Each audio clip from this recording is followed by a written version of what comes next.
Hello बच्चों। तो शुरू करते हैं। मूविंग कॉइल गैल्वेनोमीटर के कुछ इंपॉर्टेंट क्वेश्चंस देखते हैं, फिर आगे बढ़ेंगे। The deflection produce in galvanometer is reduce to 45 division from 55 when a shunt of 8 ohm is used.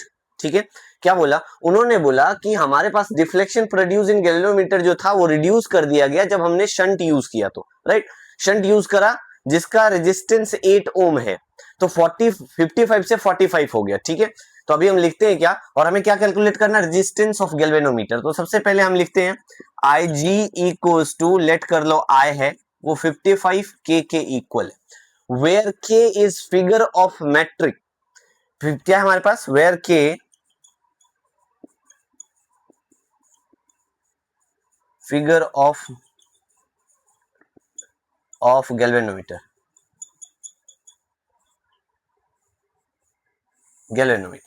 Where के is figure of merit of galvanometer. हम मान लेते हैं कि एक डिवीजन है, ठीक है, 55 के इक्वल लिख दिया। अब आई जी डैश की अगर मैं वैल्यू निकालूंगा तो क्या हो गया? 55 कब? With shunt. जब हमने शंट यूज किया तो क्या हो गया? 55 माइनस 45 रिड्यूस हो गया, तो 10 ऑफ के आ गया। तो एक बार बताओ, आई जी डैश अपॉन में आई जी बराबर में क्या मैं 10 अपॉन में 55 लिख सकता हूँ? के यहाँ भी के, यहाँ भी के कैंसिल कर दो, 2 और 11 हो गया। तो I g dash equals to 2/11 time of I g लिख सकता हूँ, कोई दिक्कत तो नहीं है। इतनी बात समझ में आया। अब मुझे क्या कैलकुलेट करना है? Resistance of galvanometer. तो एक बार बताओ, शंट लगाने पे रेजिस्टेंस हम जो निकालते थे उसमें आई जी डैश बराबर हम एक वैल्यू लिखते थे, क्या लिखते थे? R S shunt resistance upon में टोटल रेजिस्टेंस, है ना, गैल्वेनोमीटर प्लस शंट को ऐड करके इनटू में आई कर सकते हैं, मतलब आई जी कर दो। अच्छा एक बात बताओ, आई जी डैश का वैल्यू 11 अपॉन में, सॉरी 2 अपॉन में 11 आई जी है, यहाँ पे पुट कर दो, क्या हो जाएगा? 2 अपॉन में 11 I g equals to r s upon में आर जी प्लस में आर एस इनटू में क्या हो जाएगा बच्चों? आई जी। कोई दिक्कत है? आई जी कैंसिल हो गया दोनों साइड से। अब हम इसकी वैल्यू कैलकुलेट कर सकते हैं बहुत इजीली। कैसे करेंगे? तो ये देखो कैसे करेंगे। 2/11 हमारे पास है, 8 अपॉन में आर जी प्लस में 8 हो जाएगा, क्रॉस मल्टीप्लाई कर लो तो क्या हो जाएगा? Twice of R ji plus में 16 बराबर में 88। So twice of R G equals to 88 minus 16 करोगे तो आर जी का वैल्यू कितना आ जाएगा? 2, और यहाँ पे बन जाएगा 72 अपॉन में 2 हो जाएगा, तो ये आ जाएगा 6 3 जा 2 3 जा 6 और 6 36। आरजी का वैल्यू कितना आ गया? 36 ओम। क्लियर हुआ बच्चों? 36 ओम का रजिस्टर जो है यहाँ पे यूज किया जाएगा। इतनी बात समझ में आया क्या? पक्का आ गया? देखो जल्दी से नेक्स्ट क्वेश्चन देखते हैं। क्वेश्चन कह रहे हैं the identical circular wires P and Q each of radius R and carrying current I are kept in perpendicular planes such that they have a common center as shown in the figure। दोनों का common centre यहाँ पे है, ठीक है, दोनों का common centre यहाँ पे है। अब आगे की कहानी देखो। Find the magnitude and direction of net magnetic field at the common centre of the two coils. तो हमारे पास क्या है? एक कॉइल तो ऐसा रखा हुआ है, राइट, जिसमें करंट ऐसे जा रहा है, ऐसा सेंटर यहां पे कहीं है। एक कॉइल हमारे पास ऐसा है जिसमें करंट ऐसे करके ऐसे जा रहा है, ये आई है, ये पी है, ये क्यू है। अब ध्यान से देखोगे दोनों का कॉमन सेंटर यही है। मैग्नेटिक फील्ड जो सेंटर के लिए हम निकालेंगे, ऑलरेडी लूप की वजह से आपको मैंने बताया हुआ है, हमने डेरिवेशन करा था। तो एक बार बताओ, अगर मैं क्यू के लिए निकाल दूं तो म्यू नोट आई अपॉन में क्या हो जाएगा? 2 इंटू में आर रेडियस है तो आर हो जाएगा, ये मैग्नेटिक फील्ड आएगा। लूप की वजह से यही आया था ना, सेंटर पे मैग्नेटिक फील्ड, याद करो ना। अच्छा ठीक है, बी क्यू इतना आ गया तो बीपी कितना होगा? अरे बीपी का वैल्यू तो सेम ही रहेगा, 2r की इक्वल है, यस और no? BP and B Q दोनों सेम है। एक का मैग्नेटिक फील्ड इधर जा रहा है तो ये बी क्यू हो गया, और इसका अगर आपको मैं बताऊं तो एक इधर होगा, है ना, बीपी इधर होगा। तो आप देखो दोनों के बीच में कहीं मैग्नेटिक फील्ड का डायरेक्शन ऐसा कुछ होना चाहिए, यस और नो? तो अगर मैं रिजल्टेंट वैल्यू निकालूंगा तो क्या हो जाएगा? अंडर रूट बी क्यू का स्क्वायर प्लस में बीपी का स्क्वायर प्लस में two B Q BP into में cos 90 डिग्री, और cos 90 डिग्री कितना है, परपेंडिकुलर टू द प्लेन है, तो 90 डिग्री हो जाएगा, उसका वैल्यू 0 हो जाएगा, तो उसको लिखने की आवश्यकता है नहीं, और ये दोनों आपस में इक्वल है, तो अंडर रूट इसको भी b मान लो, b का स्क्वायर प्लस b का स्क्वायर क्या बन गया बच्चों, b नेट जो है हमारे पास जो आएगा, b नेट का वैल्यू कितना आ जाएगा, रूट टू बी के इक्वल आ गया, है ना, b नेट हमारे पास आ गया। अच्छा, अगर मुझे डायरेक्शन भी फाइंड करना है तो tan theta equals to B Q, जो कि क्या है, म्यू नोट आई अपॉन में 2r, और अपॉन में म्यू नोट आई अपॉन में 2r आएगा, तो इसको कैंसिल कर दोगे, 1 आ गया, तो थीटा का वैल्यू कितना हो जाएगा, ऑब्वियसली टेन थीटा बराबर में 1 आ गया, तो थीटा इक्वल्स टू 45 डिग्री आ जाएगा।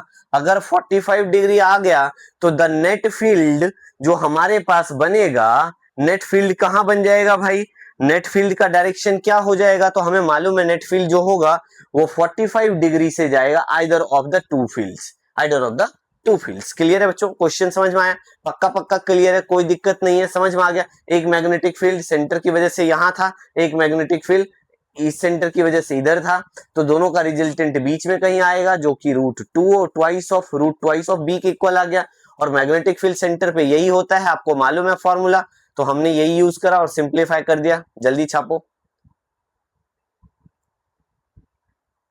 नेक्स्ट क्वेश्चन देखते हैं बच्चों। नेक्स्ट क्वेश्चन कह रहा है, two identical circular loops P and Q, each of radius small r and carrying current I and 2I are lying in parallel planes such that they have a common axis, दोनों की वजह से एक common axis है हमारे पास, ये रहा common axis. The direction of current in both loop is clockwise as seen from O, अगर O से हम देखिए तो I इसमें है, इसमें 2I है, ठीक है, which is equidistant from the both loops, find the magnitude of the net magnetic field at point O, O पे मैग्नेटिक फील्ड हमें निकालना है इस लूप की वजह से। अच्छा एक बात बताओ, अगर मैं यहां से यहां तक का रेडियस r है, और ये 2 यहां से यहां तक का डिस्टेंस आपको दिखाई दे रहा है कि हमारे पास क्या है, यहां से यहां तक का डिस्टेंस क्या है, 2r है, तो r हो जाएगा यहां से यहां तक का डिस्टेंस, एक r हो गया। तो अब जरा ध्यान से समझो इस बात को, हमारे पास हो क्या रहा है, हमारे पास b जो हमें निकालना है मैग्नेटिक फील्ड P के लिए, एक बात बताओ, म्यू नोट I r का स्क्वायर अपॉन में 2 r का स्क्वायर प्लस में r का स्क्वायर का पावर 3/2 लिखूंगा। अरे दोनों डिस्टेंस r ही है ना, ध्यान से देखो जरा, इक्वी डिस्टेंस है हमारे पास दोनों लूप के लिए, अगर देखेंगे इसका देखेंगे और उसका देखेंगे, दोनों के लिए हमारे पास r और r ही होगा, a का भी वैल्यू r है और r तो है ही है r, राइट, तो हमने उसी को ऐसा लिख दिया, कोई दिक्कत नहीं है। और फॉर्मूला तो आपको मालूम ही था, क्या था, mu not I A square upon में 2 ए स्क्वायर आर स्क्वायर का पावर 3/2, यही तो था, यही तो यूज करना है हमें। तो चलो एक बार बताओ, बीपी का वैल्यू अगर मैं निकालूंगा म्यू नोट आई अपॉन में आर स्क्वायर अपॉन में 2, और ये क्या हो जाएगा 2r स्क्वायर का पावर 3/2। तो एक काम करते हैं हम, सबसे पहले बीपी का वैल्यू जो आएगा वो mu naught I R square upon में 2 रहने दो, एक यहां से क्या आ जाएगा 2√2 आ जाएगा, क्या 2√2, देखो 3/2 पावर है ना, 2√2 हो गया, यस और नो, और r का स्क्वायर से ये चीजें कैंसिल हो जाएगा, तो r का पावर 3 आ गया, ये r स्क्वायर r क्यूब से कैंसिल होके एक नीचे r बना देगा, तो बीपी का वैल्यू जो आएगा वो आएगा म्यू नोट आई अपॉन में 4√2 r, ये आ गया बीपी। इसी तरह बी क्यू निकालो, बच्चों समझ में आया क्या, फॉर्मूला आपको बता रखा है ना मैंने, ये जो हमने लूप की वजह से, करंट कैरिंग लूप की वजह से मैग्नेटिक फील्ड ऑलरेडी हमने कैलकुलेट करा था, वही यहाँ पे यूज कर रहे हैं, राइट, वही फॉर्मूला यूज कर रहे हैं। बी क्यू में भी तो मैग्नेटिक फील्ड इतना ही होगा बच्चे, बी क्यू में कितना होगा, तो म्यू नोट आई के बदले में 2i आ जाएगा, पूछो क्यों, क्योंकि करंट उसमें आई था पी में और इसमें 2i है, इसीलिए ऐसा लिखूंगा, यस और नो, क्लियर है, इतनी बात समझ में आया क्या। तो आगे देखो जरा क्या हो जाएगा, 2r का स्क्वायर प्लस r का स्क्वायर का पावर 3/2 हो जाएगा, तो बी क्यू बराबर में mu naught 2i r square upon में ट्वाइस ऑफ 2√2 r क्यूब से r स्क्वायर कैंसिल कर लो ऊपर का, ये r बच जाएगा नीचे, अच्छा 2 से एक 2 कैंसिल हो जाएगा, तो बी क्यू का वैल्यू जो आएगा हमारे पास वो क्या आएगा, म्यू नोट आई अपॉन में 2√2 r, आ गया, बी क्यू भी आ गया, ये इक्वेशन 2, ये इक्वेशन 1, दोनों बातें समझ में आए क्या बच्चों? जल्दी देखो, दोनों चीजें समझ में आए क्या? कोई दिक्कत है क्या? कोई दिक्कत है? इतनी बात क्लियर हो गया। अब हमें मालूम है क्या जा रहा था, दोनों क्लॉकवाइज डायरेक्शन में जा रहा है, तो ऑब्वियसली मैग्नेटिक फील्ड जो होगा, नेट मैग्नेटिक फील्ड हम निकालेंगे, तो क्यू में से पी को माइनस करना पड़ेगा, है ना? क्यू में से पी को माइनस करना पड़ेगा, माइनस करेंगे तो हमारे पास आंसर आ जाएगा। तो क्या आएगा देखो, म्यू नोट आई अपॉन में 2√2r माइनस में म्यू नोट आई अपॉन में 4√2r आएगा। तो म्यू नोट आई √2r कॉमन ले लो तो 1/2 1/4 हो जाएगा, तो उसको हम एलसीएम लेके सिंप्लीफाई कर ही सकते हैं। कितना बन जाएगा भाई, म्यू नोट आई कॉमन आ जाएगा, √2r भी कॉमन आएगा, बचेगा क्या 1/2 माइनस 1/4, एलसीएम आएगा 4। यस और नो? इतनी बात क्लियर है? पहले इतनी बात छापो, इरेज कर दूं क्या इधर से? पक्का पक्का, कोई दिक्कत तो नहीं है? इतनी बातें इरेज कर दूं? करो इरेज, क्लियर है बच्चों? चलो जी इरेज करता हूं, आगे की कहानी देखो क्या होगा हमारे पास। म्यू नोट आई अपॉन में √2r रहेगा, और यहाँ 4 एलसीएम आ जाएगा तो 2 - 1 हो जाएगा, राइट? यही होगा 2 - 1, तो म्यू नोट आई अपॉन में 4√2r, यही आएगा क्या? यही हमारे पास आंसर आना चाहिए। तो ये जो है हमारे पास मैग्नेटिक फील्ड आ जाएगा। देखो जरा, इतना ही आ रहा है क्या? मैग्नेटिक फील्ड इतना ही आ रहा है क्या? यही होना चाहिए आंसर। तो हमारे पास वैल्यू तो आ ही गया है। क्लियर? इतनी बात समझ में आया? सबको आया समझ? पक्का पक्का। नेक्स्ट क्वेश्चन की तरफ बढ़े। तो ये नया क्वेश्चन देखते हैं बच्चे, बहुत प्यारा क्वेश्चन है। क्वेश्चन कह रहा है, अब मैग्नेटिक फील्ड ऑफ, हमारे पास बी का वैल्यू गिवन है कितना, 4.0 इंटू 10⁻³ के टेस्ला, ठीक है?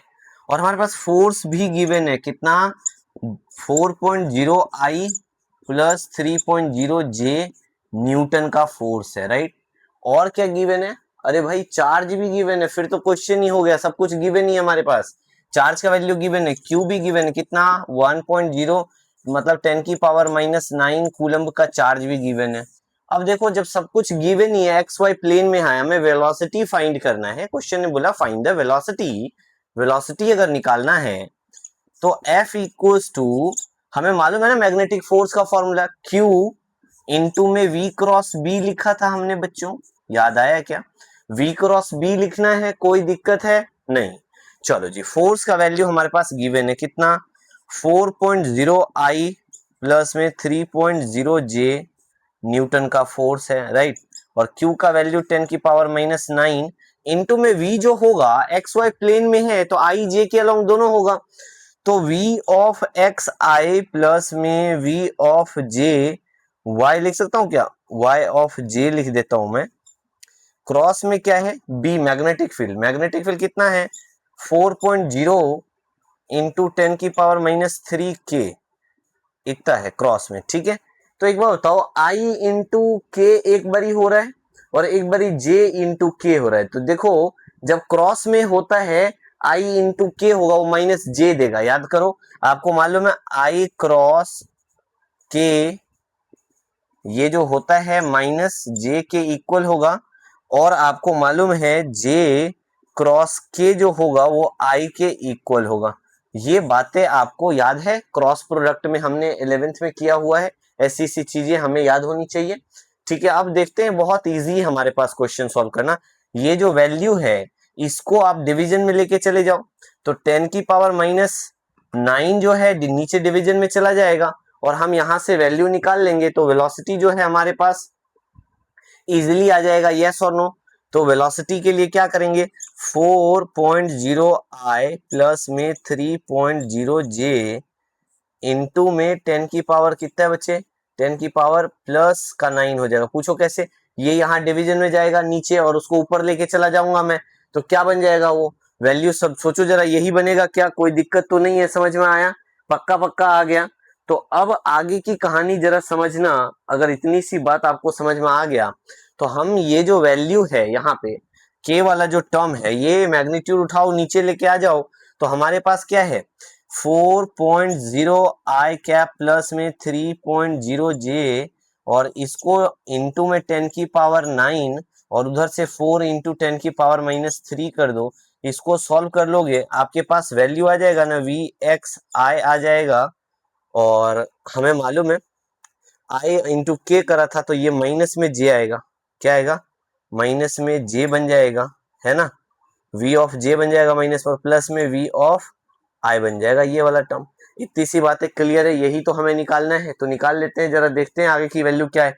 4 इंटू 4 करेंगे, -3 -12 हो जाएगा, तो हमारे पास जो वैल्यू आ रहा है वो आ रहा है 10 की पावर कितना बनेगा बच्चों, हमारे पास वैल्यू बन जाएगा 10 की पावर 12, 10 की पावर 12 ऑफ जे बन जाएगा, जो कि माइनस में है, और प्लस में क्या हो जाएगा 3/4, 3/4 इंटू 10 की, सॉरी 3/4 ना, यस 3/4 10 की पावर 12, ये बन जाएगा आई। क्लियर है, ये हमारा आ जाएगा, ऐसा कुछ आएगा, राइट, क्लियर है, कोई दिक्कत तो नहीं है।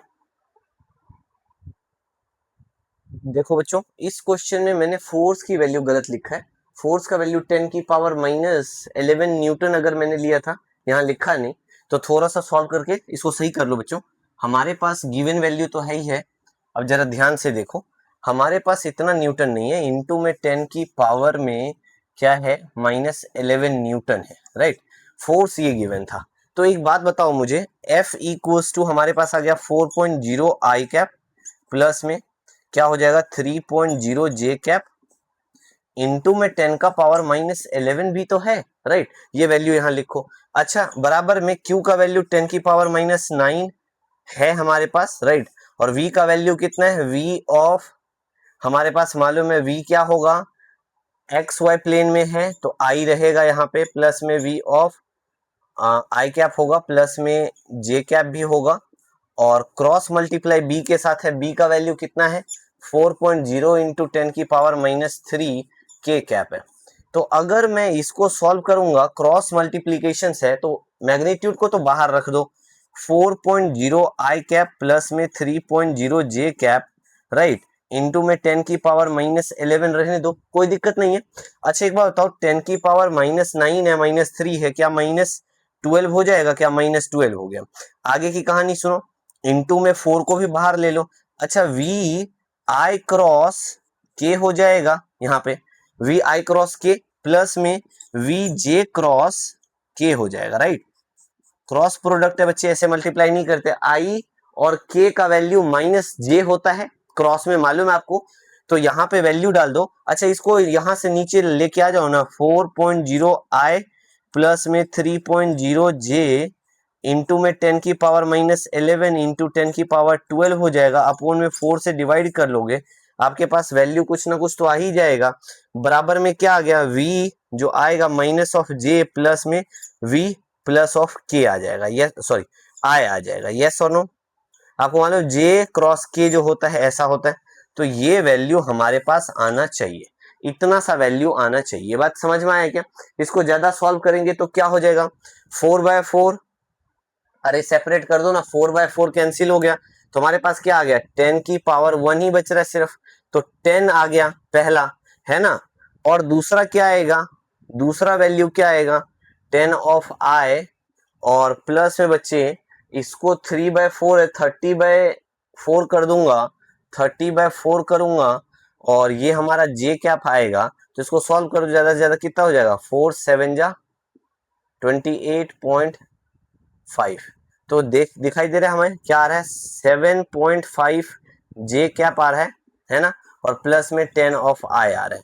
अब इसको इक्वेट कर दूंगा अगर मैं, v ऑफ आई मतलब माइनस में v ऑफ जे है, प्लस में v ऑफ आई कैप है, अगर इससे मैं कंपेयर कर दूंगा तो आ गया ना आंसर, v आई का वैल्यू एक्स एक्सिस के अलोंग 10 मीटर पर सेकेंड आ रहा है, और v जो हमारे पास j है y के अलोंग जो आएगा माइनस ऑफ 7.5 मीटर पर सेकेंड आ रहा है। क्लियर हुआ बच्चों, इतनी सी बात थी, ये कहानी समझ में आया, ये क्वेश्चन समझ में आया। इसमें हमने वैल्यू इनिशियली गलत लिया था, ऊपर कुछ और लिखा है, नीचे हमने वो वैल्यू स्किप कर दिया था, दैट्स व्हाई। अभी क्लियर हो गया, याद रखना इन बातों को, समझ में आ गया पक्का पक्का, छाप लो जल्दी से क्वेश्चन, क्लियर है, चलो जी बाय बाय।